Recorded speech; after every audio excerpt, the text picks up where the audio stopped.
Welcome to Death and Aliens, an in-depth look at horror and sci-fi TV from two cousins who vaguely know what they're doing. I'm MK, And I'm Monica. and for those of you watching, I am not naked. I realize that my tube top sits just below the camera screen, and so it looks fully like I'm naked, but I promise I'm not. You know what? Honestly, no one would have ever been able to tell the difference. And you know what? Fuck it. Just record naked. Yeah, no, no.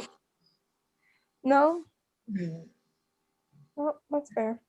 I have a Power Rangers t-shirt on, courtesy of my boyfriend.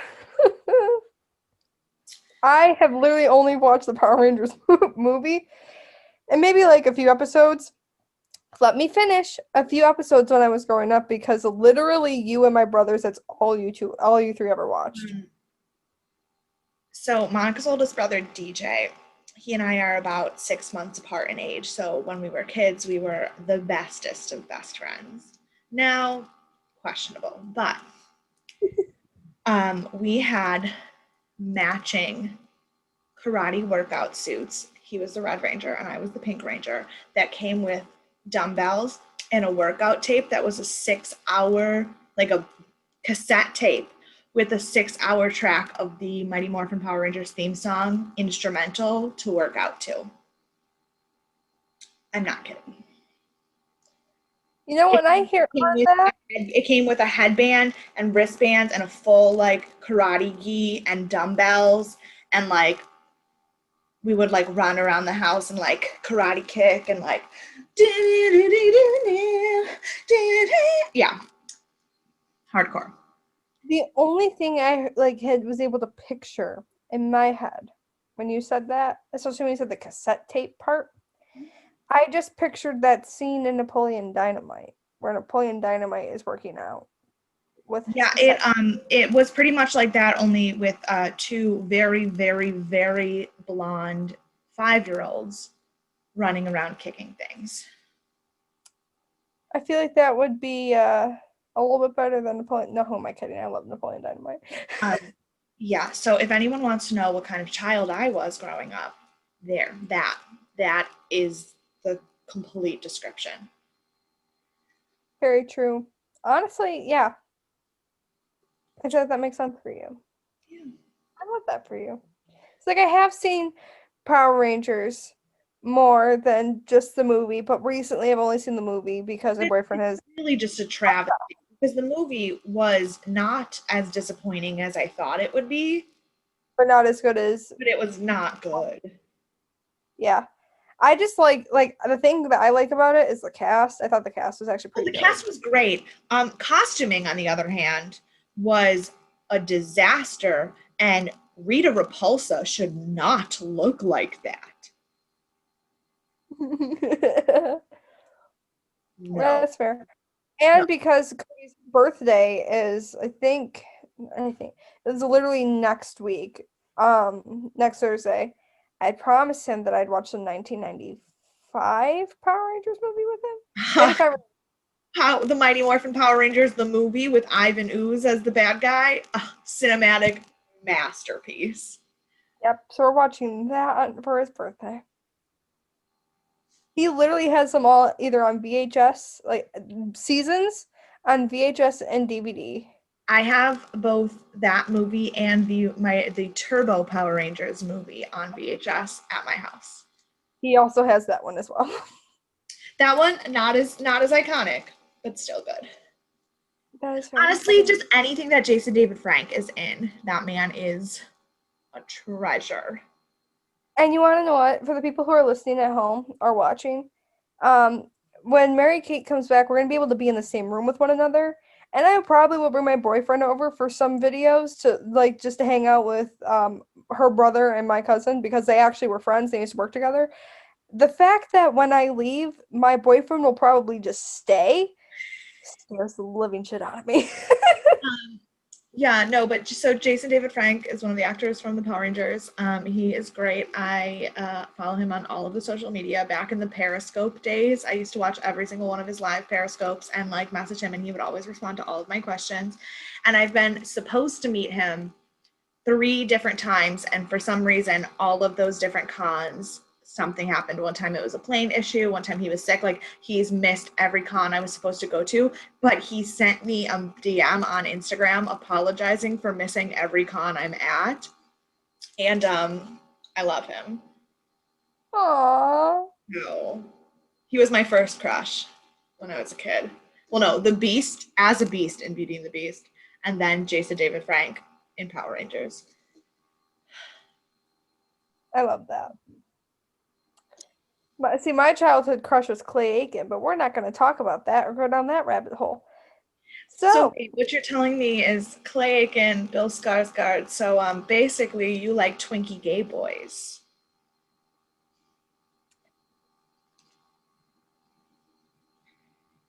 You also forgot Adam Like Lambert. I have any room to talk. Have you seen Bill Kaulitz? True. I also love Adam Lambert.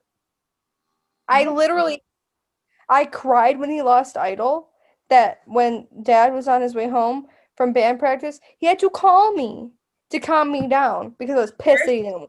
First time I ever stayed up all night crying was when Clay Aiken lost American Idol. We've already been over the times that Mary Kate's wanted to punch me in the face because I didn't go up on stage with him when I was 4 years old. Yeah. I was, what, if you were 4 the year he was super popular, I would have been 13. So imagine 13-year-old me fully invested in this man.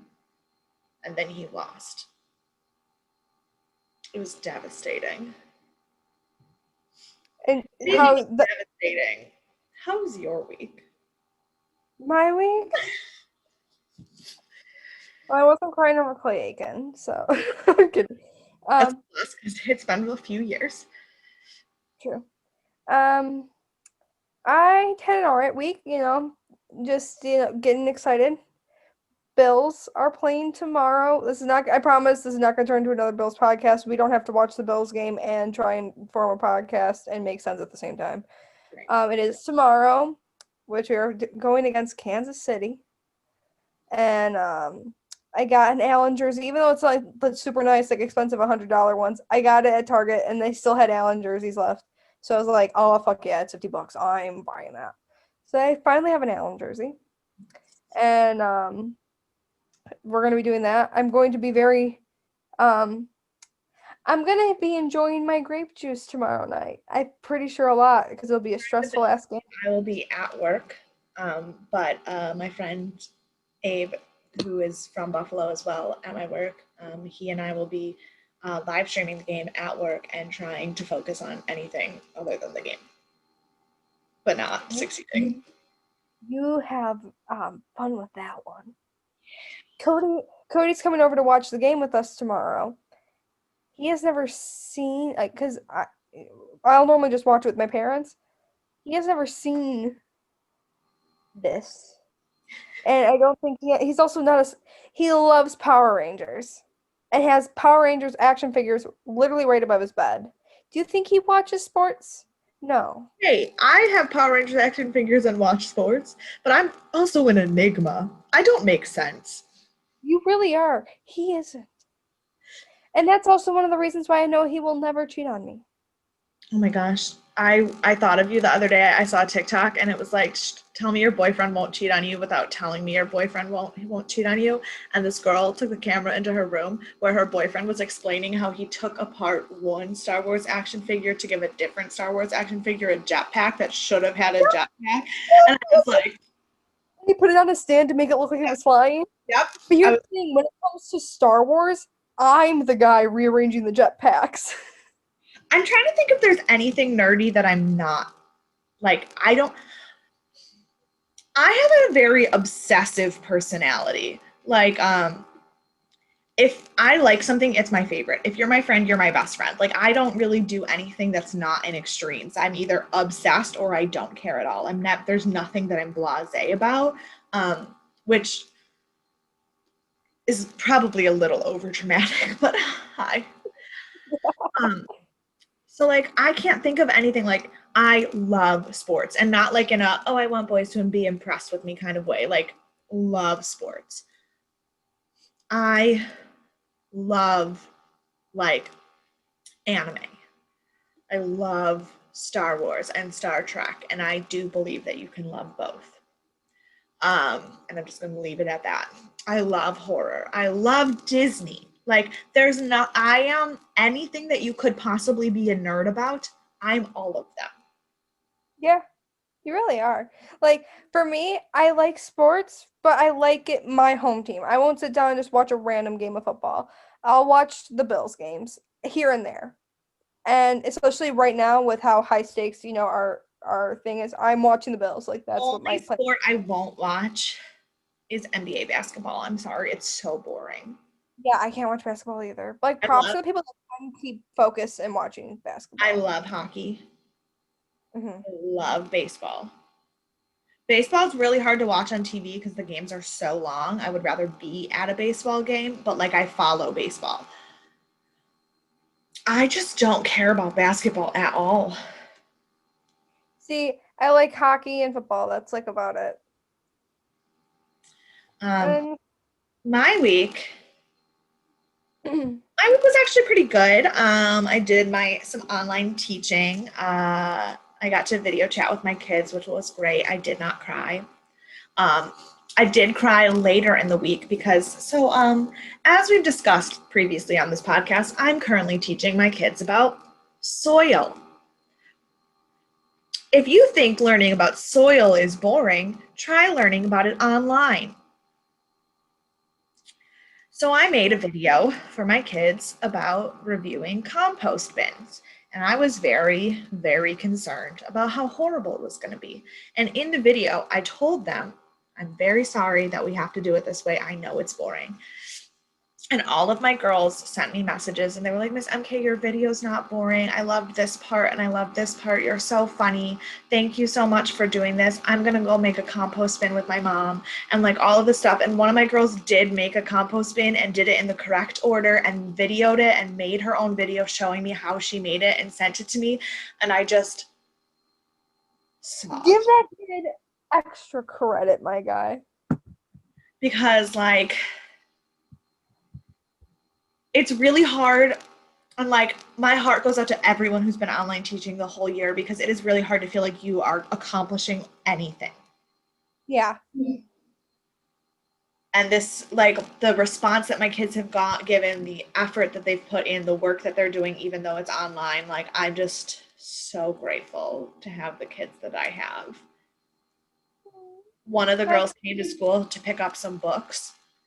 And so she snuck up. She wasn't really supposed to come see me, but she snuck upstairs to come see me and give me a hug. So I love my babies. that's so sweet. I know. So my week was okay. It was, and then I watched this episode. Yeah, this episode is something. I won't say it's bad. It's No, it's just I was going to say, Monica and I have already discussed that it's not that the episode is bad. I just feel absolutely nothing now that it's over. yeah. Like after I think the thing, as much as like we like to like sit there and make fun of, what the end of last week's episode was, or not last week, but 2 weeks ago of the last season with Whatever. that The episode. end of the season, it was trash. Yeah, it was just not really it. And I think that kind of dampened a lot of the excitement going forward because we know we're gonna have to see this creature again, and knowing that that is coming kind of pisses me off. And and I will give a little bit of a spoiler. We got a little preview, I think, of it or Yeah. something like it in this episode, and Jesus Christ, I hated that as well. Um, But at like least I I wasn't as bad this time. True. But I'm like, this, it was just that felt very out of, when we get to that scene, it just felt very out of place for literally everything else that was going on in that episode. Where I'm like, okay, cool. We know that it can see in like weird stalker vision and growls and can go, huh. Oh, that scene. I wasn't even thinking of that scene. That was the scene I was talking about. Oh, I don't know what that was at all. And I think that, I think that was the same thing as the end. oh, and if that's the case, still, it made no sense because you thought one thing, I thought another. And I'm like, And where this scene was placed in the show, I'm like, thanks for the extra 2 minutes or whatever the fuck that was. There's just it feels like they have I don't want to say it's literally the first episode, and I don't want to be harsh on it, but it feels like and I know we said this last season, and like watch, we're gonna get to like episode 6 and go, wow, this is great, and then it's no stuck at the end, and I'll be pissed. Well, But let's before we get into that episode, I looked up all the ratings and some review stuff of season 3, obviously spoiler free. And the like we said last time, the Rotten Tomatoes score is only 33%. The Metacritic score gives it a whopping 5.5 out of 10. And the IMDb rating of the season overall averaged out, because they don't do a season rating, they do episode by episode. Their averaged rating is a 7.4. But I will give this, because I had to look at all of the episodes, obviously. Every episode is rated somewhere in the high 7 point somethings until the series finale, which is rated 6.6. yay. So excited to put all my pressure, all my focus on the show, get attached, and then get angry because we won't have a season to come back to redeem it. It's just going to be left like that. Yeah. And I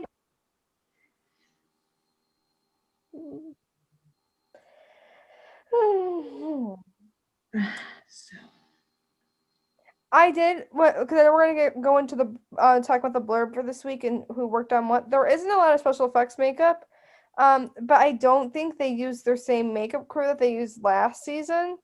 Because we have Christine Hart, who and she was specifically pointed out for working on Olivia, and I read that before I watched the episode, and I was like, but why? Why does she need her own makeup artist? She didn't have something crazy.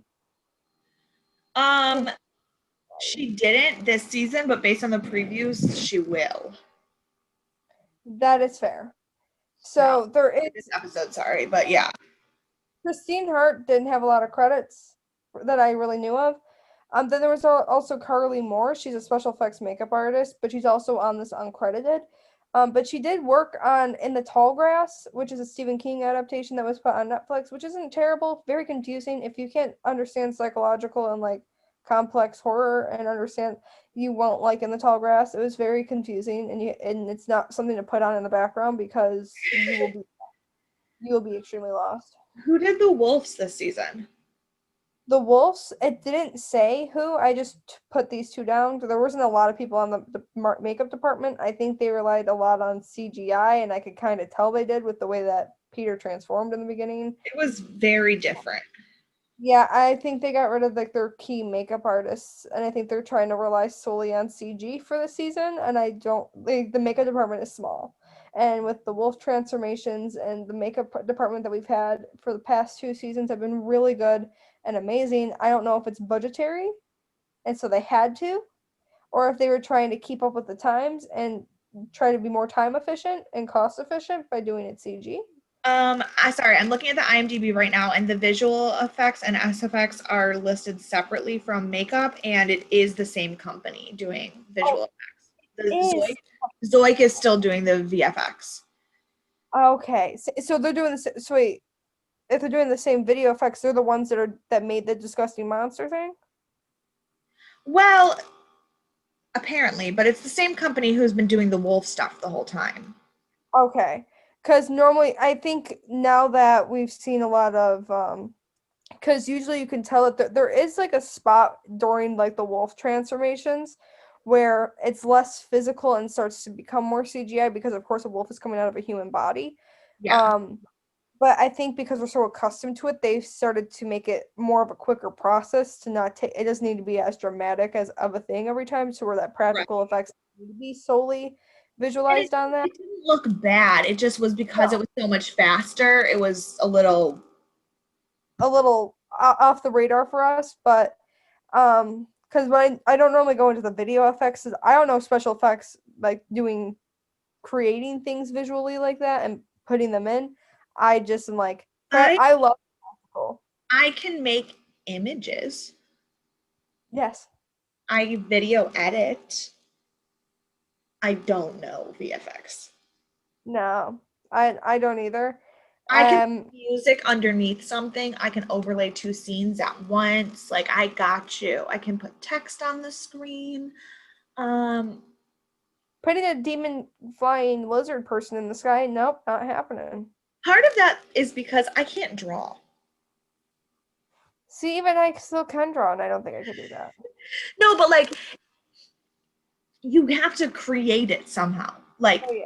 I could probably, if someone gave me video footage and asked me to put it in, I could put it in. I can't make it. I don't know how to make it. Yeah. That's fair. That's fair.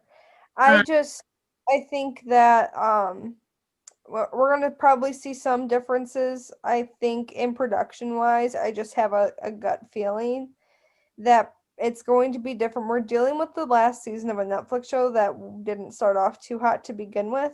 So I don't think Netflix is gonna put a F ton of money into a show that well, they know. I think I disagree. I think that I don't think I think that because Eli Roth is the executive producer of the show and he is, a big name, and he's the one who in interviews was like, we are going to go all out for this final season. I think there's going to be attempts to actually make it like a big bang. I just don't know if it's going to have the follow through. That's fair. That is And, fair. I and just also, and part of my thought goes into what, because of what the research I did on the writer and director. So, um, okay.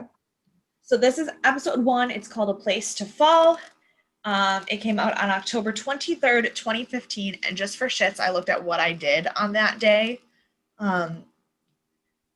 just to see like where I was in my life. I went to work at Dairy Queen. Pretty sure that crazy lady I worked with at Dairy Queen was really excited that the show came out that day. But then after work, I went to dinner at the casino buffet with my parents. It was a Friday. Honestly, a fun. Yeah. So was I better off than watching this show? Yes. Yeah.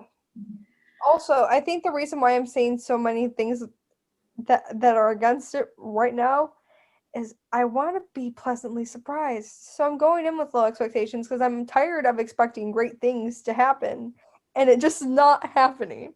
So if I just try not to care at all, my feelings won't get hurt. I have no expectations. None. That's kind of fair. But my expectations were not like, I was not disappointed, but I also was not excited. I literally feel Nothing. like, that's not to say, like, we're starting this off very negative, but that's not to say there was not good moments. Oh, for sure. There were definitely good moments. There were interesting things. But for the most part, it felt like a pilot all over again. Like, I feel like I didn't get anything.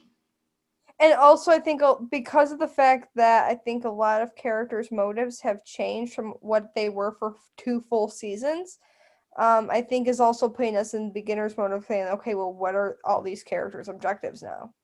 Because they have changed significantly between, and especially how we look at certain characters versus how we used to. Yeah. Like, I think that that's also playing another big role. It's like, well, now I don't like you as a character anymore. So whatever you're like, Olivia's goal, the only thing I can think of is turning Nadia into a nuclear. That's the only thing that I think is her any of her motivation. But I also like Shelly's caught in the crosshairs now. Roman's gonna be caught in the crosshairs now. Price is gonna be caught in the crosshairs now, and I think that is kind of fucked. And I'm like, I don't like it. I don't like how we're gonna get into it. I don't like how much of a snake she is this episode. And I won't like for how much she is gonna be this season because I can guarantee it's gonna be worse. But I'm sorry, I keep interrupting before we even got into this. I'm just going off on a tangent. So the episode was written by our boy, David Paul Francis. Good on him. Love that man. But it was directed by Russell Lee Fine. Um, Russell does not have a lot of directing credits previous to his work on Hemlock Grove. But the interesting thing about him is that if you click on his profile on IMDb, he is not primarily known as a director. He is known as a cinematographer, and he's been nominated for awards for cinematography. Um, and he is also the co-executive producer for the season, and he directed the opening and closing episode of the season. So I have a feeling that this season is visually, like cinematography wise, going to be interesting. And I think that even in this episode, there was some really, really cool shots. Oh, for sure. But I went into it being like, it's going to be pretty, but it's not going to be good. Yeah.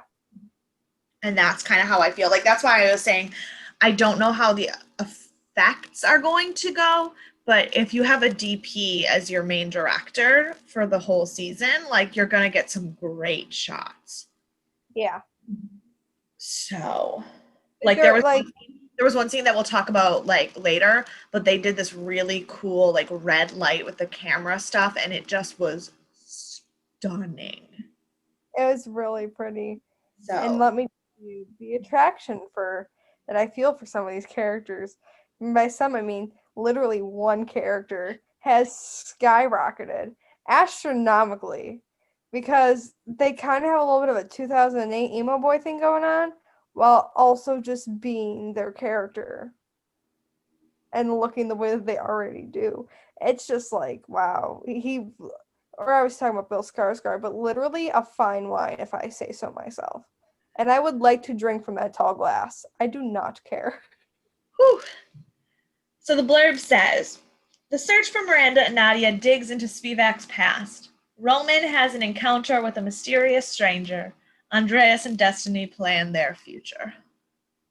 Also, I would really like to say that first part of the blurb was literally one scene and nothing new was found out.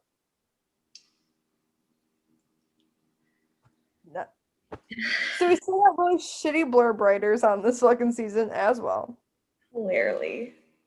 I think that's more so on Netflix, not really on them. Yeah, I don't Or know is who's it in charge of writing the blurb for Netflix. because like a lot of it just I'm like, yeah, I kind of see where you're going with that, but no. Like the other two parts of the blurb make sense. Yeah. But that first part literally happened within the first like 5 to 10 minutes of the show, and there was no new information. Yes and no. We just found out like what he did and all the way up to when he went to med school. Yes, but also like it it's the underlying cause for a lot of this. Like everything that Price and Roman are doing is because of it. That is fair. So like yes and no. That is fair. So basically, the episode starts out with this truck driver.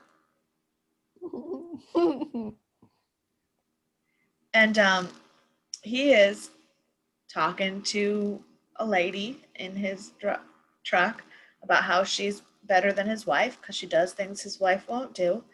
And then the camera pans over to her, and you find out that she is a blow-up sex doll. And I wrote, She is silicone. He paid money for her. yeah, but her wig is shit. Because you just talk about you just dragged a sex doll. And I wrote, what in the actual fresh hell am I watching? But then it got real funny because as he's talking to his sex doll, he is having the sex doll perform fellatio on him while he's driving. Which, Is that what that's called? yes. I thought it was just called. Well, I'm trying to be a little classier than Roadhead. Come on, Mary Kate, you're speaking to the everyday person here. Felicio, I just saw was a fancy like Frenchman's name or something like that. No. Okay, you are not the everyday person. You are a dumb. Fellatio is the scientifically correct term for a BJ. That makes it sound a lot more fun than it is. But my question is also, how does a sex doll do that? Do you just like move it up and down? He also had his hand on the back of its head. Well, obviously, it's not like she can bend over by herself. She's a fucking doll. Also, I'm pretty sure her mouth didn't have an opening. Yeah, so I'm not really sure. But The funny part was that he is talking to the sex doll, and he said, "The president says it's not even sex at all, just like a friendly greeting between friends, like a handshake." And I had to pause the episode. I was laughing so fucking hard because, like, I know it's not really appropriate, but Monica Lewinsky, Bill Clinton jokes get me every fucking time. I cannot. I'm a walking Monica Lewinsky and Bill Clinton joke, so I don't want to hear it. Woo. Dead. This truck driver might be the funniest character in the entire episode, and he's in it for 3 minutes. I honestly think he is deserving of getting a character. Just kidding. I don't want to go through all that work because I don't honestly know who he would be. No. He's not going to get a post on our character, but he might be my saving grace of the episode. No, I don't blame you. So then he's driving his truck, getting his thing on, and suddenly Peter runs out into the road and he hits him. Gets out of the truck. Here's a fun thing. We get to see Peter's butt again. He's butt-ass naked. Oh, Peter's butt. Because he's naked, and I mean, if I was getting roadhead and hit a naked person in the street, I would also be very freaked out. So rightfully so, he gets out of his truck and it's like, shit. He's like trying to make sure Peter's awake and not dead and that he didn't fucking kill somebody.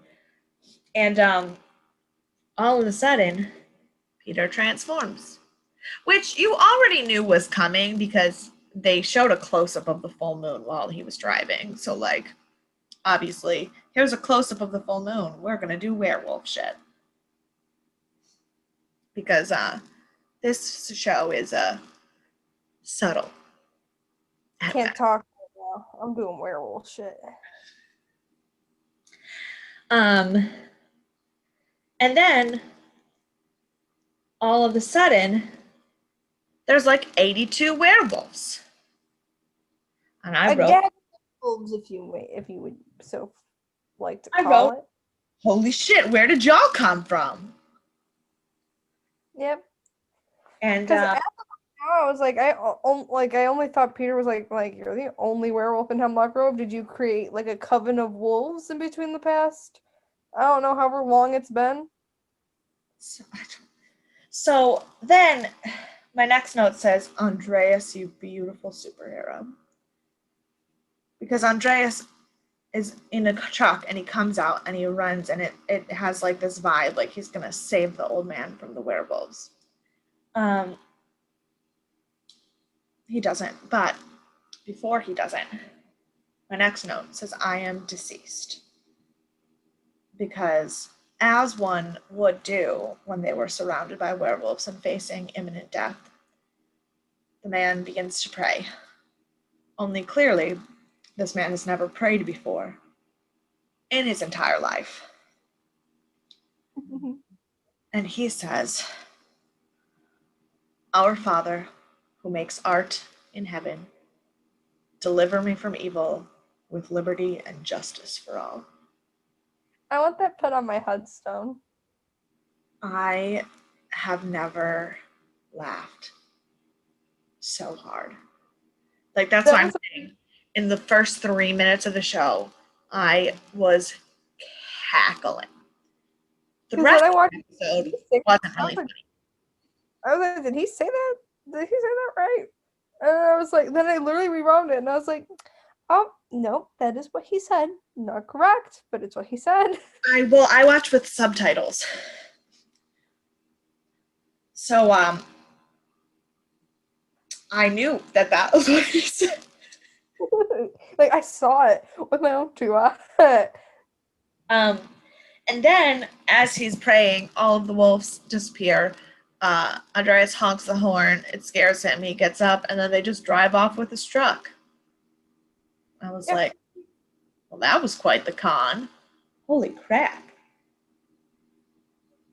And honestly, I never like they're like, we're like a band of vigilantes now. We're just gonna be like it's like Robin Hood instead of his thieves, it's his wolves. So strange. Odd. Then we But go can we to Olivia, who is talking to herself. like a little loony bin? For no, she's not in a loony bin. She's in like an apartment or a house or something. It's like she's in a loony Oh, bin. like she's in a loony bin. Yeah. But like for a very unnecessarily long time, like a lot of talking. So she's like an unnecessarily long time talking to herself, like this whole ass speech about like positive manifestation and like how she brought all the negativity upon herself and like all this like law of attraction stuff. And I was like, girl, while that is all well and good, this is a speech you do not need to be giving to yourself. Mm-hmm. But then it turns out she wasn't talking to herself because hiding in her bathtub, she's got Our Michael. good old pal. I misread the timing on this. It's okay. My note just says, "Oh, or not. Hello, asshat." She has Michael chained up in her bathtub with an IV in his arm and a tube coming out of the other so she can drink out of him like a Capri Sun pouch. I wrote, "This is viciously cruel, like even to Michael." Like I obviously hate Michael, but I was so uncomfortable. Yeah, like she's literally keeping him alive just to eat him. Like giving him the bare minimum of like what it takes to survive until he's completely blood dry. Oh. And then she's like, "I've got a house guest coming, so you're gonna have to get out of here." So she just leaves the IV open and pouring blood and drops it in the tub to drip out. So he's going to drip dry of blood. And mind you, it's not pouring out very fast, so it is going to be a very slow drip. And he's chained up. If you're visually watching, he's chained up above, like his hands are above his head, and he looks very rough. Like that is a very brutal thing for someone to do. It was, whew. A little spicy there for even Olivia. No, that's a lie. She literally ripped Norman's heart out of his chest. I don't know why. I'm surprised. It was, yeah, but ripping somebody's heart out is fast. This is cruel. That's true. Then we go to the credits, and as usual with the first episode of the season, we have to check who has made the billing for the season. Because usually the credits end with Norman, who, is dead. So Olivia, Roman, Peter, Destiny, Price, that is still our first 5 in the credits. And then we have Camille DePazis, who is new this season. She is playing, if you're watching this, you've already watched the episode. So her character's name is Annie, who we don't really know much about yet. Yeah. And then Shelley made the credits. Yeah, she did. She's finally there. It took her 3 seasons, but she made it. Well, but granted, it doesn't make sense for her to be main cast season 2 because she's not in it a lot. That is very fair. But having her main cast in the credits means she'll probably actually be in all 10 episodes, which is great. Because especially season 1, she has no spoken lines. Season 2, she's in half the episodes. So it didn't make sense for her to be top billing until now. That's fair. That is very fair. So yeah. Then we go to Roman's house, where he's forlornly walking around the nursery. And I just wrote, Roman's not doing too well, poor guy. Literally, I feel like every note that I've had about Roman. If my phone would like to unlock, please. Thank you. I feel like every note I've had about Roman for like probably the past 3 to 4 episodes that we have done have always been like, oh my god, I feel so bad for Roman. Yeah. My dog needs sit boo boo. Yeah, he's just not holding it together very well. No, but we get to see his little emo boyfriend that he has now, and I kind of like it.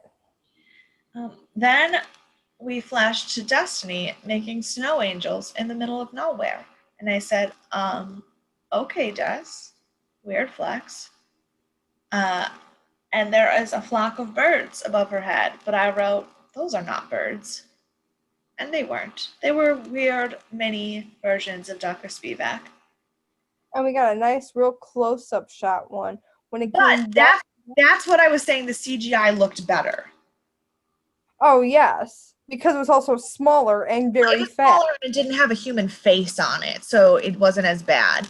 But I mean, improvements are improvements. True. Upgrades. Upgrades. But then Destiny violently wakes up in bed, and my note says, "Oh, cool, nightmare." It makes way more sense. Right. Yep. Right. Because I didn't know what the fuck she was doing in that field. Part of the whack. I wrote down. She's part of the whack dream circle. Why am I not surprised? I mean, she's kind of like the only one who it makes sense for her to have dreams, seeing as she's a psychic. Yeah.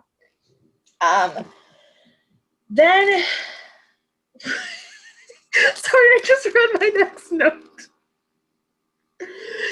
We go back to our werewolf crew, and they're all back in human form, talking about how cool it was last night and running around being wolves and whatnot. And my note says, this wolf pack is not as cool as in Twilight. Sorry, not sorry. Facts. There's no Quill or Embry. And they made that shit. Right? Or where's Seth and Leah? Facts. Yeah. And then they're talking about, though, like, what they stole and how they stole it from a thief and they're going to make money and blah, blah, blah. And my note says, oh, so our boy Andreas is a super villain. Because earlier I wrote that he was a superhero, but he's doing some shady shit. Mm-hmm. But, I mean, that doesn't make him less sexy. Facts. Andreas is honestly kind of scrumdiddlyumptious, if I do say so myself. But the person who they're, like, helping with this, like, crime ring is from Romania. So Peter's talking to him about having seen his mom and whatever. And he hands Peter a ring. And I paused it and wrote a very long note because I wrote, thank God this ring is probs for Andreas and Des because who the fuck would Peter give it to? It's too dainty for his boyfriend. I literally have a note saying, okay, I know this ain't for Peter because he would never propose to Roman with that. Right? That ring is not gaudy enough for Roman fucking Godfrey. Oh, facts. Straight facts. And no, we are not going to ever stop wanting the two of them to be together. This ship will die. Yeah, we will die on the ship. If people are allowed to die on Larry, we're allowed to die on Foreman. No, there's a ship name for them. There is? Yes. Is it Reader? It would either be Poem? Roman? Poem. It'd be Poem or Reader. A few minutes later. I think it's something with their last names, though. Would it be Rodfrey or Gromansic? Oh, it's romantic. Roman. It's Romantic. Yeah. That's what it is. Which, I mean, makes the most sense. It's the easiest way to combine those two names. But yeah, we will die on the Sick ship. Romantic ship. Absolutely. I'm speaking in gibberish now. I was about to say absolutely. Don't you like having someone who can't speak word talk to you every week about a show that you probably don't care about? One of the podcasts that I listen to, I really, really like the content. And I feel bad saying this because it's a Jesus podcast, so like it's a very un-Jesus like thing for me to judge. But one of the hosts has a speech impediment. And sometimes you forget because like he'll go through without like having any like choke ups or anything for a while, and then he'll like get really, really stuck on his words. And I feel so bad being like, who the fuck let you have a podcast? And then I'm like, stop. No. He is qualified in the church to be saying what he is saying. It is not about his speaking. Breathe. But like, Yeah, but I have no excuses. no, you're just dumb. Yes. But you know what? It's what makes me me. And I like being dumb. Because you know what? People, it's like, I'm like Kevin Malone, okay? I am dumb, but when I say something really smart, everyone's surprised. And it's the best feeling ever.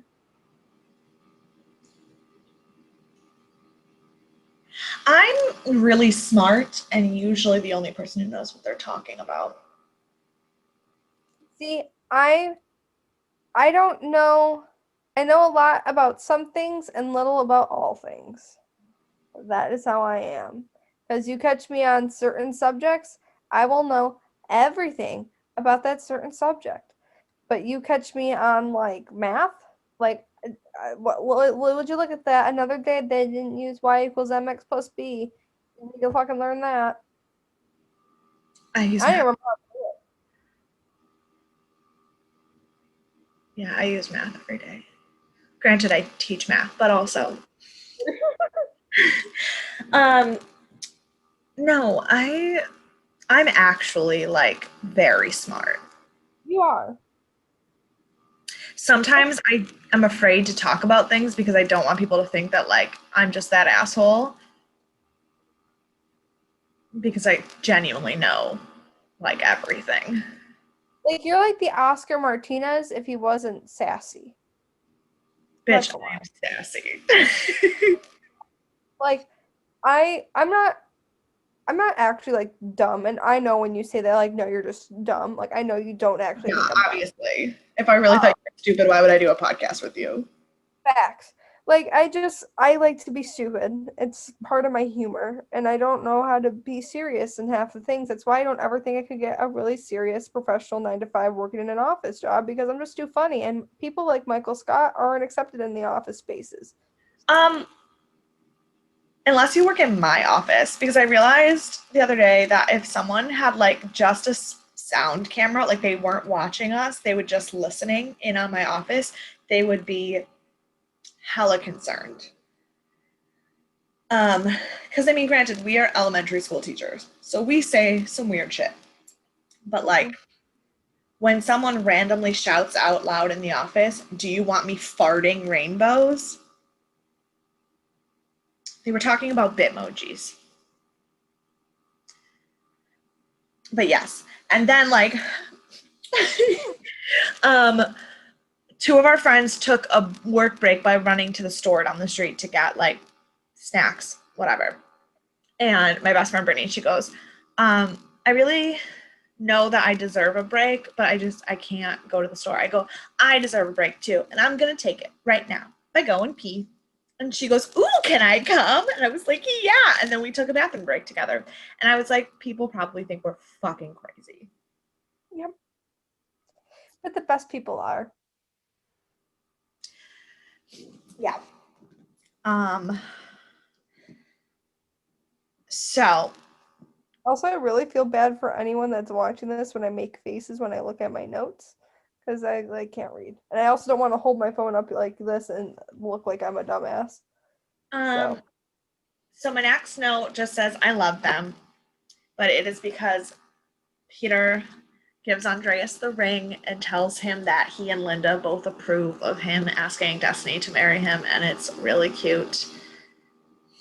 And I love it. Love It's it. honestly, and the one thing is heard us talk in our recap video and we watched the trailer. I I think the thing that I realized, because me and Kate were kind of talking about it before we recorded, a lot of the things that happened in this episode were all in the trailer. Like Yes. there was one or two, The whole trailer was just this episode. and like there were maybe like one or two scenes that weren't in this episode that I'm assuming are coming in later. But it's just kind of sucky that, you know, I think that's why the excitement isn't there. I'm like, well, I kind of known all this already. Yeah. And especially Andreas and Destiny's marriage, which obviously I think is going to play a big part in this season as they hyped it up a lot in the trailers. Yeah. I just really wish it was something that was kind of like surprise, like we were all going to find out in the season that they were, because that would have been really cool. And I feel like this moment would have been a lot more giddy and happier and more like, oh, like I was still feeling that. But I feel like it would have been amplified if we hadn't already known that that was going to happen. Yeah. I don't know. I still thought it was cute. Oh, no, definitely. But I just wish it wasn't told in the trailer. Yeah. I like surprises. Then we go to Roman and Peter talking and Destiny with this guy who's a PI. And my note says, who is this dude? Not because I didn't know who he was, but because he was being rude as fuck. Mm-hmm. He was insulting Destiny, acting like she wasn't really psychic. And I was like, no. I'm like, bro, she could tell you dead ass how you're gonna die right now if you don't shut the hell up. Yeah, I have more notes about that whole situation. But anyway, so he is a PI that they have hired to try to find Nadia and Spivak, and he has found about zero information, except my notes say Leipzig, Germany, probably going to be important, or at least should be if the show was written well. Because they're talking about Spivak having been to school in Germany and blah, blah, blah. And I was like, okay, so that will be an important detail, or at least it would be if this show was written by people who knew how to write a TV show. Then we talk about Miranda. Her mom is in Utah and her dad is dead. And I said, yeah, that's probably not important because fuck that bitch. Yeah. And then the PI, who we later learn his name, but we don't know it now, he's just asking, he's like, the baby that I'm trying to find has no birth certificate, which means she hasn't really even technically been born. So, like, you guys are going to have to give me more information if you want me to find anything, blah, blah, blah, blah, blah. And I wrote, you are asking too many questions and you're going to end up dead. Yep. You do not ask questions in this house. No. They don't. And you want to know what the thing is like when me and Mary Kate first started this series, we were like, why are people questioning what's going on here more? And like, it doesn't make sense.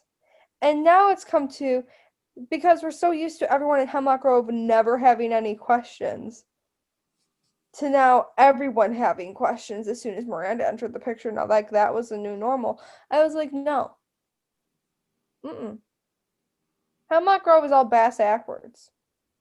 They believe in werewolves and vampires, but they don't believe in common reasoning. So they ask questions that they probably already deep down would know the answers to. We don't ask questions. The White Tower just does what it does and you don't ask. Like, Yeah. You just don't. then speaking of the White Tower, that's where we go next. And my note says, Price, baby, why are you looking so disheveled? Literally, my note says I went, wow, so everyone said it's 2008 right now with the hair. Because Price also has like a 2008 emo boy scene. It's like going he on. hasn't cut or brushed his hair in weeks. His clothes don't fit. He's like living on straight caffeine pills, which I found out later were caffeine pills. I was not sure before. I thought he was popping Addies. Okay. But he is a mess. Yeah. And talking to this other dude in the lab, and the dude is asking dumb questions. And Price is basically like, I promoted you because you were smart, but clearly that was a stupid decision. But the problem is, Price can't even talk right now. Like, all of his, like, free-flowing science knowledge that he always has is just like, he can't say words. And I said, you lost it, dude, and dumb Price is not sexy anymore. Yeah, it's kind of sad, but I still kind of I still love I love Dumb Price, but I wouldn't want Dumb Price to rail me into next week per se. I just the 2008 emo thing, it looks good on Roman. It does not look good on Price. Like, he looks a mess. He's like in his 40s. He looks like when Pete Wentz tried to be emo again after he and Ashley Simpson got a divorce. It's not a good look. True.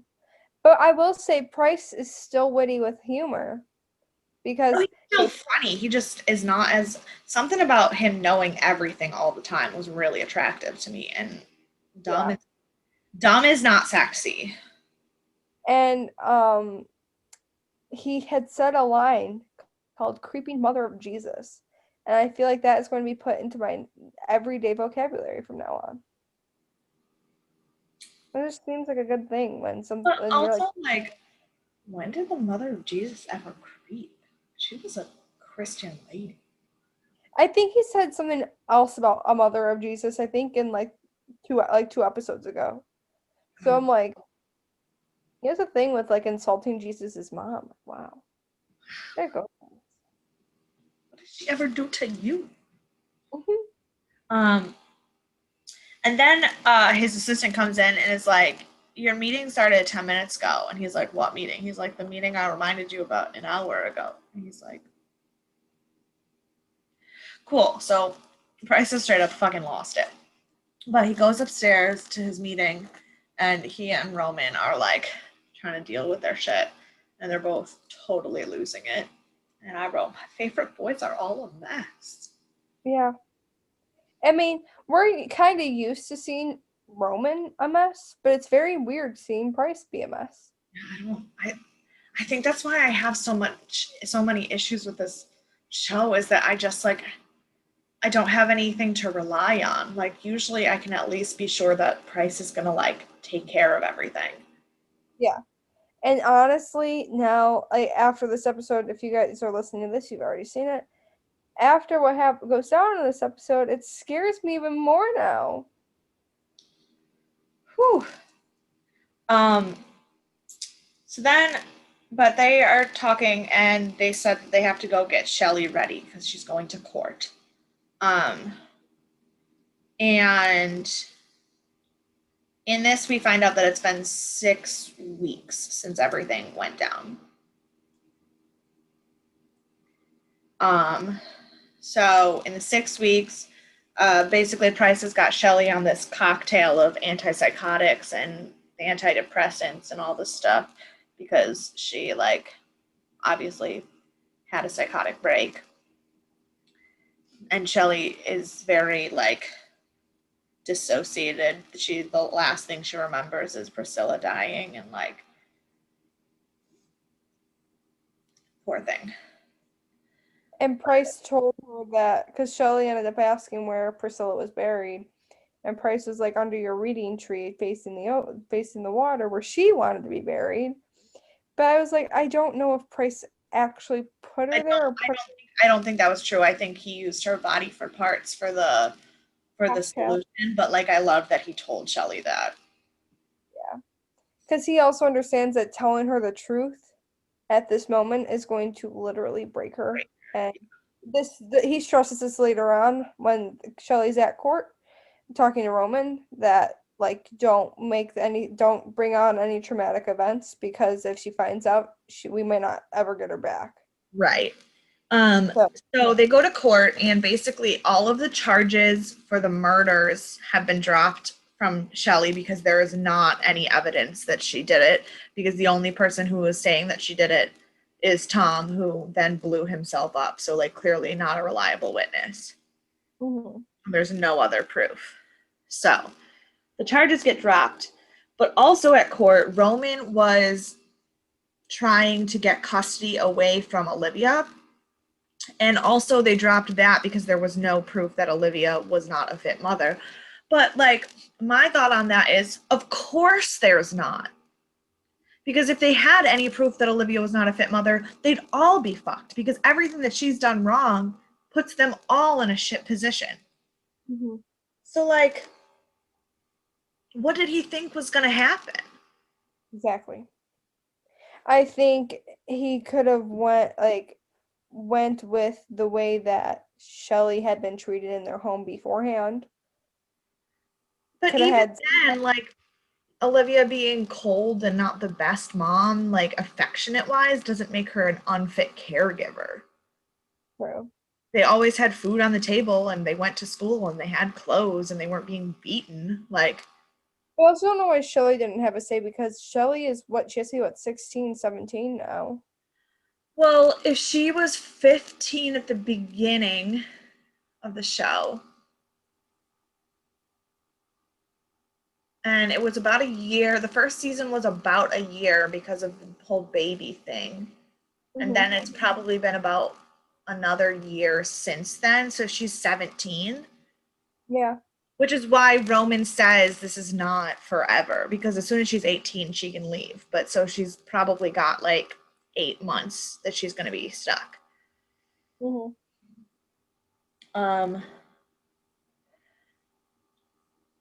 But then I got really upset. This was the first time when I decided I was done. Like, the whole scene with Michael was gross and freaking me out, but like, Michael kind of deserved it.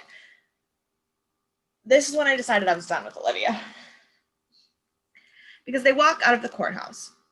And Olivia has just put on this whole big show about how she's going to be different and she cares about Shelley. But she is walking so far ahead of Shelley that it's just like clearly no protective anything. No. And also in this scene, some a-hole splashes Shelley with a bucket, I'm assuming full of pig's blood.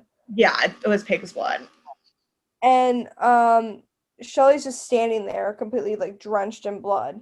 And Olivia gets just like the tiniest dot on her glove, wipes it off, and then she gets mad at that and goes animal and then turns back to Shelley and says, pay no attention and keep walking. And like that's It was it. very cold.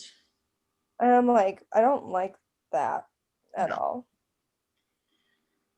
Then we go to a bar where I'm very confused about this town and their alcohol policies because in the state of Pennsylvania, you cannot drink alcohol until you are 21.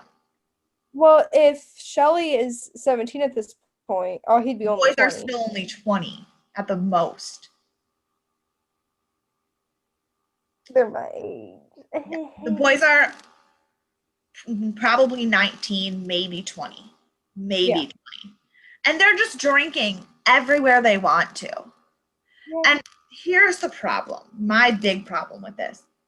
It was filmed in Canada. It was part of a Toronto production. Mm-hmm. In Canada, in Toronto, the drinking age, also, ew, sorry, I just said Toronto with a hard T, and that is not how you say that word. Anyway, it's Toronto if you're Canadian, or me, because basically. Like Western New York, if you live like 2 minutes away from the border, it's Toronto. So Toronto has a drinking age of 19. So the characters in Toronto would be fine to drink. But in Pennsylvania, the drinking age is 21 and they are not 21. And they've been in bars since the first effing season when they were supposed to be 17. And I am so sick of TV shows acting like teenage drinking is just cool and normal and casual and everybody gets away with it ever. No. Like, where did you live that people could just walk into bars at 17 and not get found out? Bro, I can't even go to a liquor store with my mom when she's buying alcohol for the house just to help her hold bottles without anyone getting suspicious. And like they don't say anything because they're like, oh, you're her mother, so it's fine. But like she will get questioned about it. And these motherfuckers pulled up in the bars, not being ID checked. Nothing. My parents used to get carded for alcohol just because they were ordering drinks of like when we were at a family dinner because there were kids at the table. Yeah. One time, me and my friend went out to dinner and listen, my friend Wayne, they had a full beard and were 28 years old. And we got carded when we walked into the restaurant because it was a bar. Sit down, order our food, order drinks. Waitress cards us. Then the manager comes to our table and cards us again because they somehow thought that Wayne had been lying about their age. With a full beard at 28 years old. That's odd. So, no, Peter and Roman are not just chilling in a fucking bar drinking at 19. I'm sorry, but no. Especially Roman, because everyone knows him. Yeah. Anyway, they're at a bar and they're drinking about being upset that Shelley has to go live with Olivia and that they still have absolutely no information on where Miranda and Nadia are. And Peter says that he's going to move out of Destiny's apartment so that she and Andreas can have some alone time in their newfound love nest because they're getting the young married. And he's like, can I come crash with you? And Roman says, mi casa and shit. We also got an iconic shit from them this episode, from this conversation as well, and those moments make me so happy. Yeah, so I was like, obviously moving in together, duh. The first step to them being in love forever. Then there's this girl, and first she catches Peter's eye and he's looking.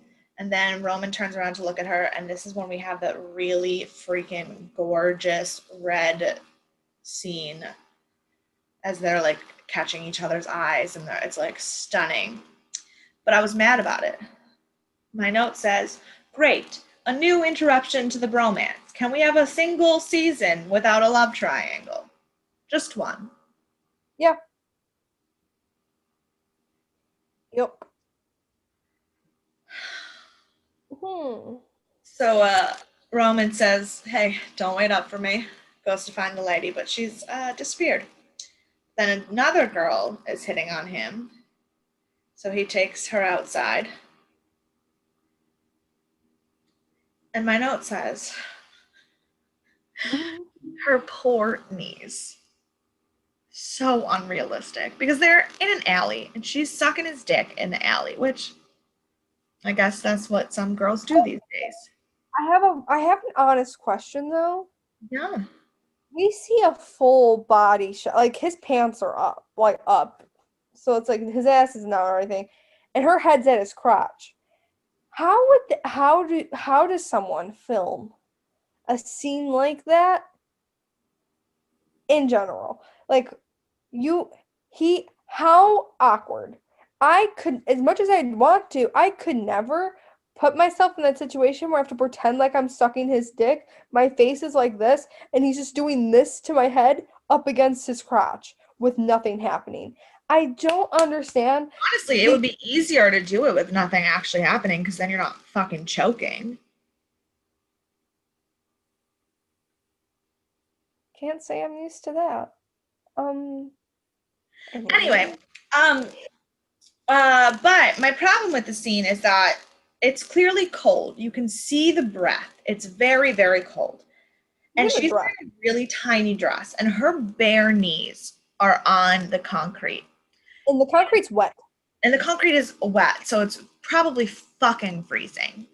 And also, the angle that she's standing at, all of her weight is on her knees. Now, not to get into too much detail of my life, but usually you want to keep a solid amount of weight on your feet. Just for balance, for movement, for not fucking up your kneecaps. And that's why I didn't believe this scene. I think the thing that tipped me off was that the weird random girl was, watching it happen and just stare at Roman right in the eyes, and he stared right back. All this other chicks just sucking his ding ding. And they're just making direct eye contact that whole time. Which, I mean, if that's what you're into. That's like an intimate moment to have. Like, I don't even like staring at my partner in the eyes if I'm doing that. What makes you think I'm gonna stare a completely other different person in the eyes? I just don't like it because I don't like my face, and I don't want them to look at my face. Oh no, I do. I'm happy for you. I just think I look fucking ugly. So Anyway, this is okay. Our fathers who do art in heaven cannot watch this video. Just kidding, they're alive. They don't do art in heaven. then we go to Olivia at home with Shelly. And she's talking about how she's sorry that the house is not really great. And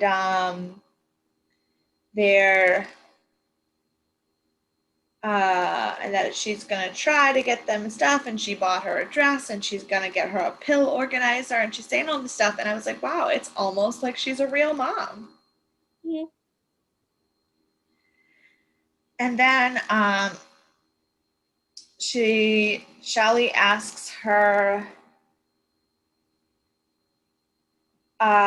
why she hates Roman, and she's like, I don't. Basically, she kind of actually tells the truth. She's like, I don't hate Roman. Roman hates me. Like, because Roman has a very hard time with blaming other people for his problems, and most of his problems he blames on me.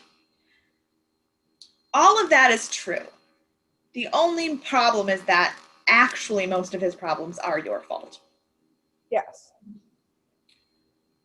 So then my next note just says, what the fuck? Because it is the scene that you were talking about earlier.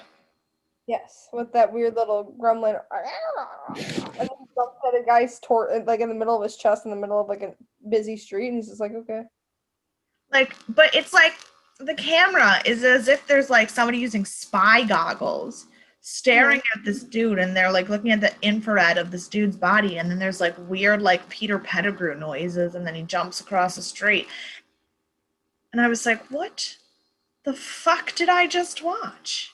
And after, like, it has like the speed and zoom on him jumping it like at his stomach, and then it's just like, okay, back to our episode of Hemlock Grove. Sorry for this interruption. Like, it felt so out of place. So strange. Literally so confused. Then I don't know what comes next. I think it's Andreas proposing to Destiny. No. That's what Oh, yes. That's what my because my note says, where is my Andreas? And right now I was reading it as in he was missing in the scene. But no, I meant it as in when can I have one? My Andreas. I want one. Yeah. Yes. So Andreas shows up. Destiny's teaching belly dancing class because of course she is. I kind of love that. And he shows up with a violinist and reads this like beautiful ass poem. And Destiny's like, what are you doing? She's like, what are you doing? And he's like reading this poem, and he like doesn't even stop to like ask her to stop like talking. He just keeps reading this poem because he's so nervous. And then he gets down and he proposes, and she says yes. And so then the violinist stops playing the soft romantic music and starts playing like gypsy party music, and it was just. And Andreas like scoops her up, and he's like jingling her around with her belly dancing gear on. It was the most adorable thing ever, and I kind of loved it. I would like to do that. Or Andreas. Well, and Andreas and that proposal scene and just all of it. I want. You want? Please. I want the bubble bath scene that happened later. Oh my god, me too. Because I also want that bathtub. And those champagne glasses. Yeah, those are really pretty. Anyway, so then we go to the White Tower, and Olivia is in Price's office, and he's like, how the fuck did you get in here? Where's security? And she's like, oh, by the way, I told the feds of everything. And so Price goes into a panic and gets Straight up pissed. panic mode, deletes Everything. Literally, the amount of years of research and work he has done, gone. Deleted. His little treatment that's for oop ears, he flushed it down like the drain. Gone. All of it. wood chippered his new Priscilla 2.0. That was clear. It was not working. It looked like a fish baby. Honestly, but why did it kind of look cute? And I felt really bad for the I noise know, it made. that was devastating. When It he was like and then it was didn't like, last all that long. when he was like, when it was holding his hand and crying, and he was like, "I'm sorry." I was like, why did you have to make it look cute? Like gross and cute? And then it turns out they were there to do a financial audit. Yep. And I wrote, that was a low fucking blow, Olivia. Like, that was. She's like, well, you didn't have to go and do that. You're being all dramatic. I'm Yeah. like, What did she call him?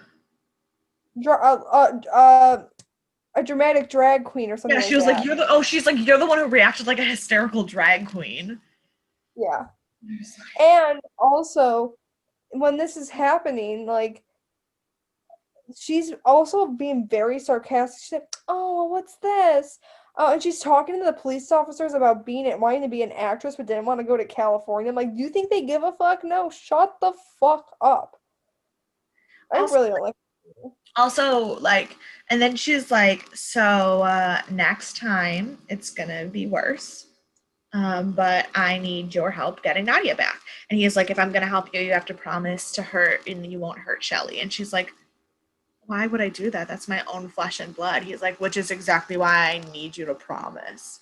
And I was like, Okay, fine. Like,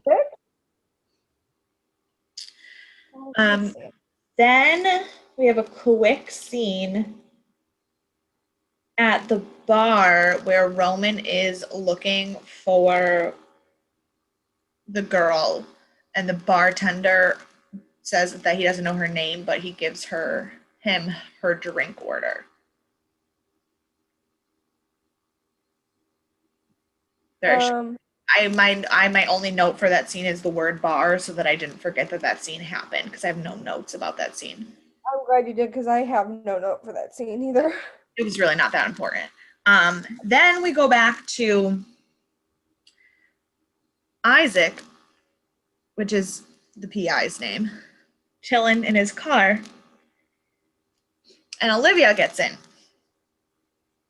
Turns out Olivia hired him to get hired by Roman so that she would get all the information that Roman is getting, but also get all the information about what Roman and Peter are telling him. And this is when I decided I was done with her. I wrote, Olivia is back on my shit list so hard. Mm-hmm. And I also don't like Isaac. He's not a good person. Yeah, no, Isaac's he's lying to Roman, but he's also lying to Olivia because Roman paid him and he only told Olivia half of what Roman paid him so that she would pay him more. He's a shame. I'm gonna die. I can't wait for someone to kill him. He's only been in one episode and I'm already ready for him to be dead. I hope it's gonna be Roman that does it though. That'd be nice. Really. I don't want to give Olivia the satisfaction. No, she doesn't deserve it. She already got to kill Michael. No, let Roman kill everyone else that we hate. Including you, bitch. Pow pow. Then we go back to the White Tower. And Price is kind of freaking out a little bit because they can't recover the information that he deleted. And then he gets a food delivery. And he knocks out the delivery guy. And at first, I thought he was going to kill the delivery guy and put him into the nutrient thing for the au pairs to get a jump start on it because he has no more food and Roman's freaking out that he has no more food. But then turns out he's trying to make sure that he can still do this brain map replication thing that he did before. And he maps his own brain onto The delivery driver.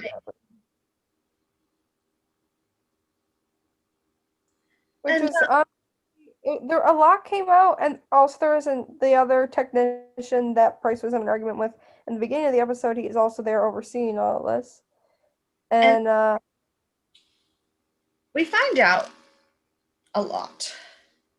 it's like Price's internal monologue between his left and right brain are now put on display for everyone in that room to hear.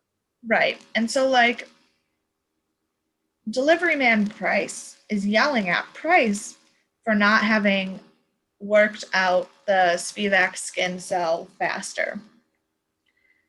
And Price is like, I'm working as hard as I possibly can. And he's like, no, bitch, clearly you're not, because in the last 6 weeks, he said something about like how many times Price has masturbated in 6 weeks, which was an obscenely large number. Yeah, it was like 83 or something weird like that. Yeah. Which, I mean, 6 weeks times 7 days, that's in a week, that's 42 days. It's like So, like, twice a day. yeah. That's a lot. Yeah. And apparently, sorry, I'm having a hard time saying this because I don't understand. I mean, on the one hand, part of it makes sense. But On on the the other hand, I don't know if it's like a Dumbledore situation. Dumbledore. Okay, meaning, J.K. Rowling she says that this was true all along, but it kind of felt to fans like an after the fact, there was nobody who was openly gay in the series, and there was a lot of characters that people suspected were gay, and J.K. Rowling was like, oh, just kidding, there was a gay person the whole time. Dumbledore was gay the whole time, and it was like a post-release like gift, but kind of an offensive way to the gay community, being like, just kidding, there is one of you in there. And I don't know, because like I said, Price has always been an enigma to us. He's always been a question mark. I don't know if this has been, because again, we haven't read the book. I don't know what is details from the actual story and what is new. I don't know if this is a Price was always gay and it was always hinted at, but now that we have time to explore the conversation more, we're going to talk about it, or if it was this is 2015 and we killed off our only openly lesbian character in the first season, so now we need to put a gay person in here so people don't hate us. Yeah. Like, so I just don't know how I feel about it. I need to wait until I see where it goes, or if it is acted on further, to make a decision on if I feel like it is a genuine character trait or like a Dumbledore fan wank. Yeah, absolutely. Before we continue, you can cut this out. Who was the openly lesbian person in season 1? Clementine. That's right! Oh my god, I'm fucking stupid. God, I'm fucking stupid. Hold on. Wow, I'm fucking dumb. Anyway. So, yeah, so Price is gay, and his like inner monologue angry delivery man is like, you need to stop living like a gay rat and you're never going to find love in a rest stop, like stop hiding who you are. And then Price like And then he like has a brain malfunction because he can't handle the new consciousness in his head, and he just keeps shouting penis as he like robot malfunctions. And then Price looks at the other technician guy and is like, not a word of this. And like I said, I feel very conflicted. Yeah. Like, I mean, like we said, it kind of explains the like Elton John sleep mask and the fact that he never seems to have any human companionship. And like, but I don't know if it's something that was established in the first, like in the book at all, or if it was just something to right. put in Again, there. like if they continue to develop on it and it goes somewhere that makes sense, I'm not going to be mad. Like, I'm not mad that there's a gay character. Clearly, that's Yeah. not my problem. My problem It's is just, and this is a problem a lot, is that instead of having genuine gay representation in media, there's the whole like retroactively making people gay that weren't gay just to have representation. And I don't like that. no, and that's fair. And I think that if they're going to represent someone of that they should represent them properly and not just be like have it almost look at as like an afterthought, Right. where it's like, I mean, and oh, if it is that, and if it is that he just, because he is so strictly upbringing and so scientific and like making his work his one true love and like just stress hiding it because he didn't feel like it was okay in the cultural upbringing he had, fine. Like I said, I cannot make my full decision until I see how they develop it. like it felt like it would have if they were trying to do something like that to bring in a character that was like representing of the LGBTQ community. I feel like it would have been either like Roman or Peter or even Miranda would have probably fit the bill. Well, I also want to be sensitive about it either, but like I feel like because they clearly were open to sharing sexual relations together last season, I I mean, feel listen, like we all know that Peter and Roman are secretly in love with each other. That's fine. But no, for Price, it's literally just that I don't know how it makes sense. yeah, And I don't want it to be a disservice to his character or to the gay community. yeah, that makes a lot of sense, and that's perfect. So stay tuned for our thoughts on that as this season goes on. Exactly. And after this, we go to Roman and Price having a conversation about right. Oh no, is this the bathtub scene? No. We go back to Olivia. Oh, and Shelly having dinner. Yeah, so Olivia and Shelly are having dinner, and Shelly's like, I want to talk to Uncle Norman. And Olivia straight up lies through her teeth And and like slanders Norman. says that Norman was like ran away and didn't say when he was coming back and like is traveling somewhere, and Shelly's like, that doesn't make sense. He wouldn't abandon me. And Olivia plays the fucking victim and is like, well, you have to understand he left me too. I'm so sad about this. Bitch, you ripped out his heart.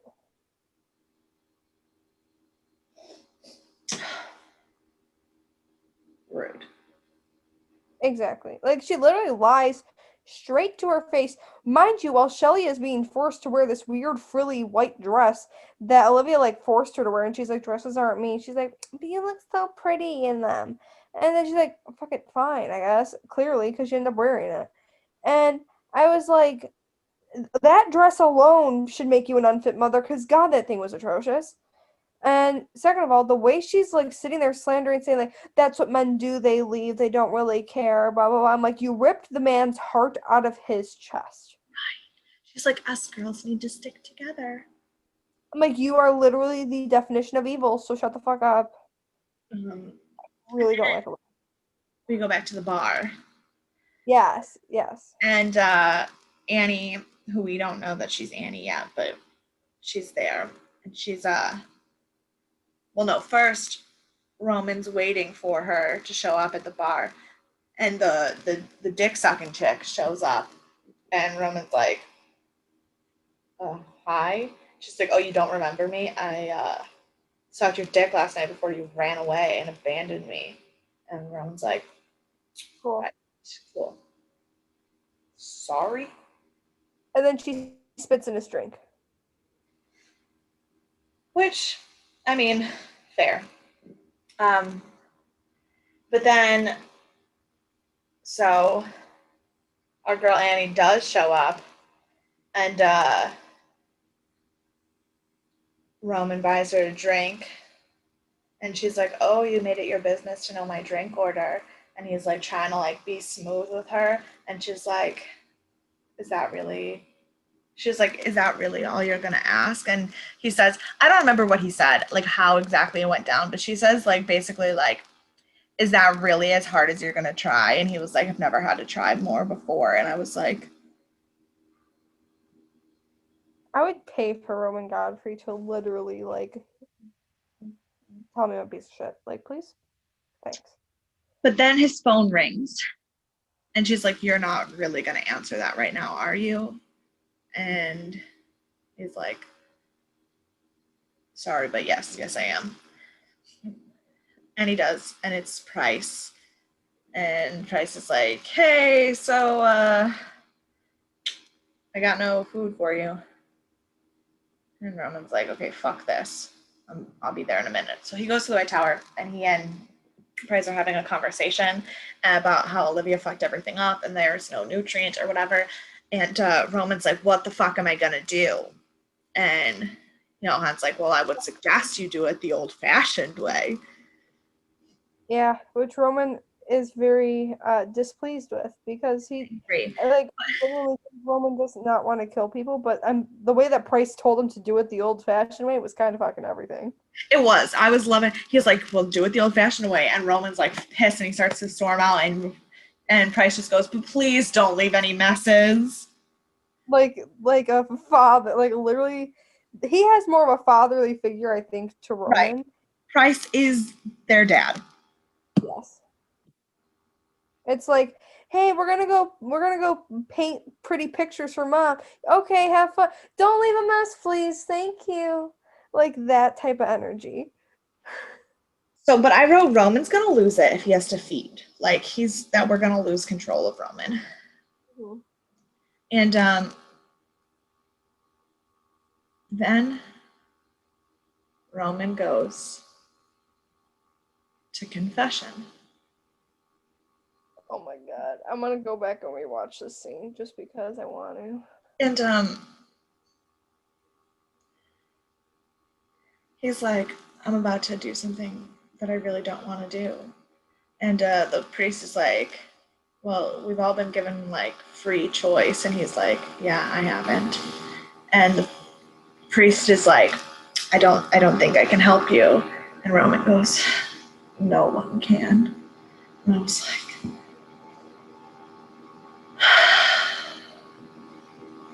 forgive me, Daddy. I've been bad.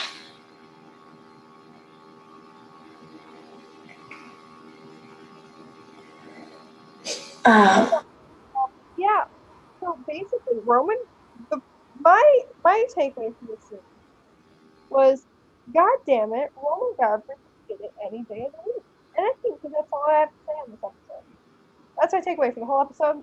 Roman Godfrey did it any day of the week. And then, because then he's already looking fine and being dirty. And then he goes outside, and first of all, somebody's following him. We get like that weird spooky eye close up on him again, and I'm like, somebody's following him. Weird.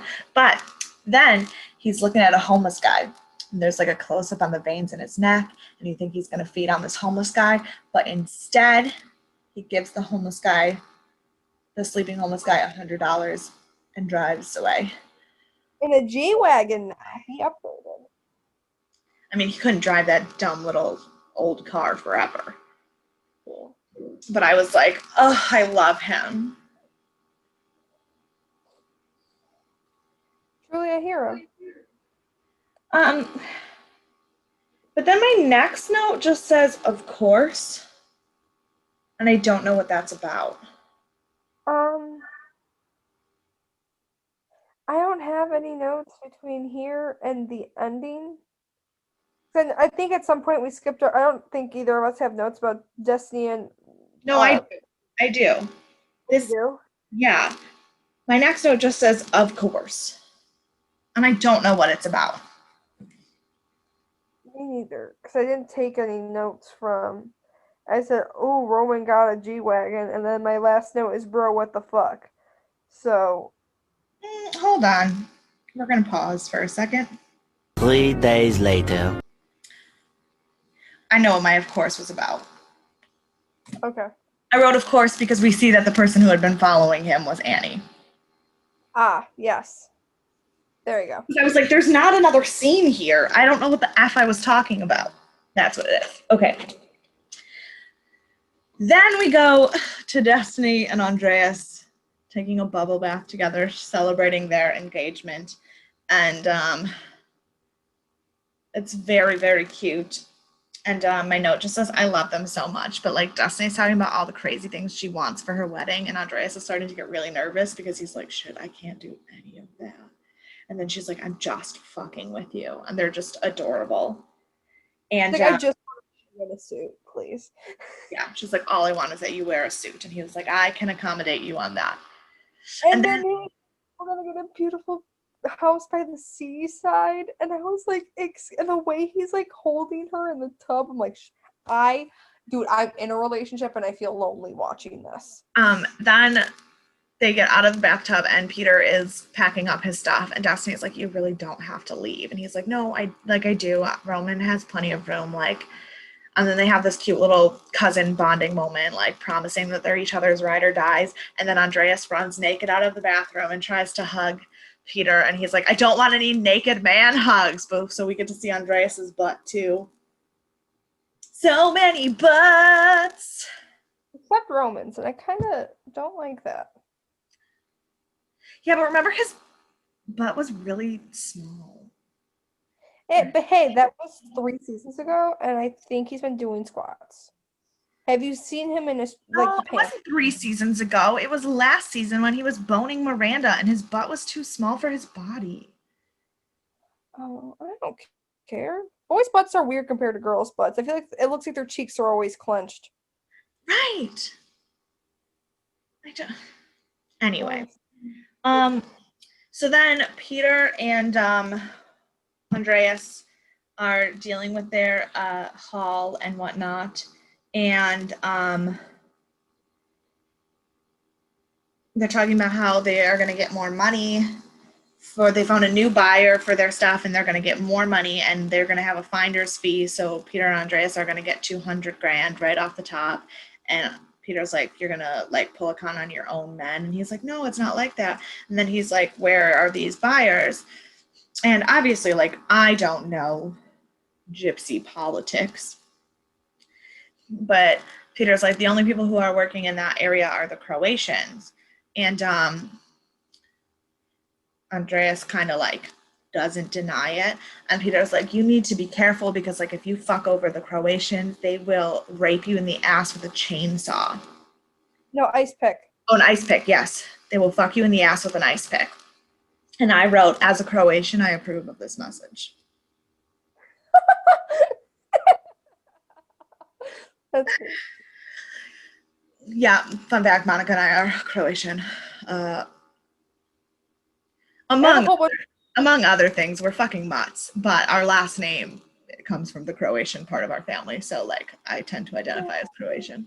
I'm also Italian, and I'm a shit ton Italian, and I don't That's like. true. On your mom's side, you're very Italian. I'm very Italian. I got the Italian nose. Yeah. And then I don't know what Andreas or what Peter or Andreas ask each other.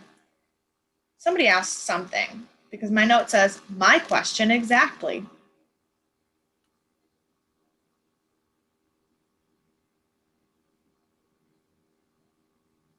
I don't know what they asked. That was my question exactly.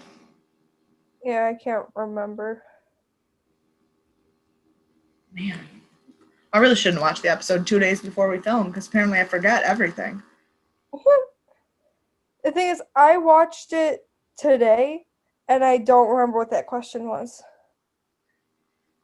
It was probably not super important. No. One eternity later. Oh, no. My note is about the next scene. Okay, but before we end the Andreas scene, because the question is not my question exactly note is not about Andreas. It's about the next scene. But Andreas says to Peter, he's like, I could kiss you on the mouth. And Peter's like, don't, just stop. And Andreas goes, you do know you have intimacy issues, right? And I was like, accurate. But then we go to Roman's house. And Roman taking a sippy sip of his blood and suddenly gets attacked by some weird clawed gremlin thing, which is probably the thing that had the weird spy vision earlier in the episode. Mm-hmm. And then he gets saved by Annie. And Roman says, who are you? And that was what my question was. And she answers, I'm just like you. Because then she proceeds She said, to my name is drink- Annie and I'm just like you, after chugging some of his blood nutrient. And I said, okay. That's yours to have, you dumb bitch. I have a feeling I don't think I'm gonna like her either. I don't know. So that's the end of the episode. Again, we feel nothing about this episode. This is a very long podcast for something we feel nothing about, but Yeah. I just trying to remember. It's weird. It's like I remember things that I'm gonna know when I'm like, okay, I kind of know where we are when we watch the next episode. But it's like things that go on in this episode. I wasn't like super excited to be like, this thing. I didn't like. There were points in last season. Granted, I hate that we're jumping to conclusions so quickly. It is the first episode. Things probably will change, but I would be calling Mary Kate or texting her right after an episode saying like, what the absolute fuck did I just watch? Or holy shit, did you see that? Blah blah blah. right. Whereas And- like when Monica asked me how the episode was, I literally was like, it happened. I watched it. I mean, and granted, we never felt strongly about the first episode of any season. Mhm. It's always kind of hard. And I also think that there's like, I think that, and I don't know if this is just my opinion on things, but I think that the way Netflix series episodes are structured is different than like a serial, like television series, because the people on Netflix, they kind of assume you're going to watch the next episode right away. Yeah. Oh, for sure. Like, I can see, like, because right now, like, I've talked to you, Mary Kate, about this, but right now, me and Cody are watching Arrow. I've never watched it before. And I absolutely love Arrow. And now I'm watching it on Netflix. I'm in season 2 now. And there are points where I'm like, if this wasn't on Netflix where I can just watch it, how the hell did people, like, go, like, a week or, like, like a year between one season to the other where things would be left off? I was Yeah. like, holy shit. Like things are definitely written differently for daytime for like normal televised shows versus a Netflix show because it's I look at Netflix shows like a extra long movie Right. because it's all available to watch. Whereas on a weekly TV series, they have to pique your interest enough that you're willing to wait 7 days to watch it again. Whereas a Netflix show, like if it ends on a note, maybe you'll just keep watching and then the second episode will be good. Like, yeah. And the only thing is when you have a show when every season finale we watch, and according to critics' score, the next one isn't going to be any better. How are you going to keep people peaked for that long when there was 18 months between season 2 and season 3 for Hemlock Grove, and they're coming back with this episode? Well, and And they didn't really address any of the Miranda stuff, but that's kind of because how could they? Like, you can't address that in the first episode because then why would anybody watch the second episode? true. And like, because like with every episode of Arrow that I've been watching, I'm like at the end I'm like, holy shit, like press play, like I want to watch next. So like there's you can definitely see like in between shows that weren't made for Netflix but are on Netflix, and like we're blessed that we can binge watch them all right now. Yeah. But if you had to wait a whole week to watch an episode like that, you'd be like biting your teeth, can't wait. You're going to talk about it to everyone that you know. Oh my God, did you see this? Did you see this? And then Hemlock Grove, you're going to be like, it existed. Yeah. It's all right. Like I feel like at the end of the series, I feel like I'm gonna be very indifferent where I'm gonna be like, it's gonna be something that if you're into like it is a show for you to watch all in one. If you were trying to watch this when it came out, it would have been very difficult. I have a feeling. Yeah. But if you're watching it, just binging it just to get like see the story, understand it, fine, go ahead and watch it. I mean, and But there are high points. Like Bill Skarsgård is great, and like I was reading something the other day that like puts the werewolf transformations in this show in like the top 5 most realistic werewolf transformations in any show ever. Like there are high points. The writing is not one of them. no. And it sucks because there has been really good writers on the show where certain episodes will really stand out because of how mundane the writing is for the rest of the show. Well, and like it's funny because like this episode, I don't feel like plot wise it was really good, but I could tell David Paul Francis wrote it because of the jokes. Yes. So And I think in those episodes where the plot might not be the best, I can kind of skate by with having a few laughs here and there. yeah. But it's Um, very weird because we'll have one episode where the characters are super witty, super funny, and like dark humor, and then episodes where they're like super bland and they don't have any sense of humor and carrying themselves. And that differentiating is also like, well, and how are you trying to establish your characters when you don't even know how you want your characters to be some of the it's time? the inconsistency for me. Yeah, it's very inconsistent with how they pretty much write the show. Um, but who is your saving grace? Um, person-wise, Roman, but also Peter and Andreas's asses. Yeah. Andreas is probably mine for like character, but also the truck driver. Yes. Our Father, who makes art in heaven. Ugh. Who do you want to punch? Olivia, easy, done. Yeah. No questions asked. Ugh. Or also Isaac. Yeah, and Isaac, but like I feel like he's like a figment of Olivia at this point, where I'm just like, nah. I kind of loop you in with her side of the story, and you're the only person that she seems to have on her side. Also, is Michael dead? Dead? Like we didn't see him die. We just saw him starting to bleed out. Yeah, And then but he's dead. He has to be because Olivia would have also had to get rid of his body before Shelley moved in. and that's also another thing where it's like they built up Michael's character to be so much more. And then Grant, I didn't like Michael, but they killed it so quickly. Where like we hated Michael because he was going against Olivia last season. Now I want Michael here to go against Olivia. Right, like his death was not At all monumental like Clementine's was at all. the build up, the way she texted him and was like, "You're next," and the whole I was expecting there to be cat and mouse this season, and then just nope, she already caught him. And because I just like if they were gonna kill him, at least kill him in a cooler way. And don't give I up. think the way they killed him was vicious. It's just that they didn't show us. Yeah, like they didn't like because we know how sick and twisted Olivia is.